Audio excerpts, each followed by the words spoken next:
খুনটা তুই করিস না, খুনটা শফিক ভাইরে করতে দে। হ্যাঁ, তুই ধর্ষণটা কর, আর আমি এসে ডাকাতিটা করতেছি। হ্যাঁ, যে ব্যবস্থা এইভাবে না, আমার বেশিক্ষণ লাগবে না।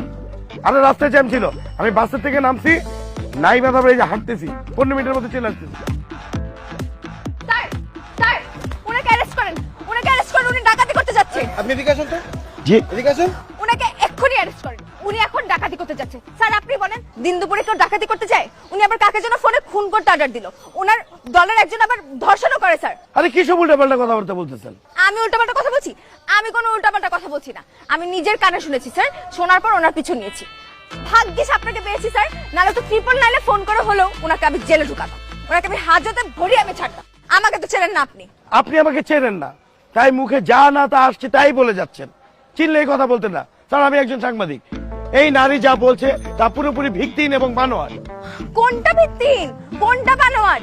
আমি নিজের কানে শুনেছি। আপনি ফোনে বলছিলেন না খুনটা করো না, ধর্ষণটা করো, আমি এসে ডাকাতিটা করবো বলছিলেন না আপনি?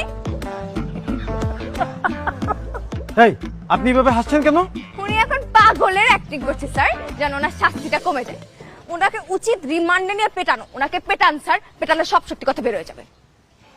Wait wait wait wait sir, আমি একটু বলছি। শুনুন মিস নারী, আপনি যেটা ভাবছেন তা না। আমি একজন সাংবাদিক, আমি হচ্ছি দৈনিক দিনের আলোর সাংবাদিক। আর আপনি আমার ফোনের কনভারসেশনের কথা বলছেন না, সেটা হচ্ছে পুরোপুরি আমার নিউজ কন্টেন্ট নিয়ে। আমি আমার কলিগকে ফোন করে বলছিলাম যে যাতে খুনের রিপোর্টটা সে না করে আমাদের ক্রাইম রিপোর্টার শফিক ভাইকে দিয়ে করায়, আর তাকে বলেছিলাম ধর্ষণের রিপোর্টটা করতে। আর লাস্ট অ্যাট লিস্ট আমি অফিসে গিয়ে ডাকাতির রিপোর্টটা করব, যেই ডাকাতিটা কিছুক্ষণ আগে গাজীপুরে সংঘটিত হয়েছে। কি পুলিশ ভাই, কিছুক্ষণ আগে গাজীপুরে একটা ডাকাতি হয়েছে না? হ্যাঁ, হয়েছে। সুতরাং না বুঝে উল্টাপাল্টা বকবেন না।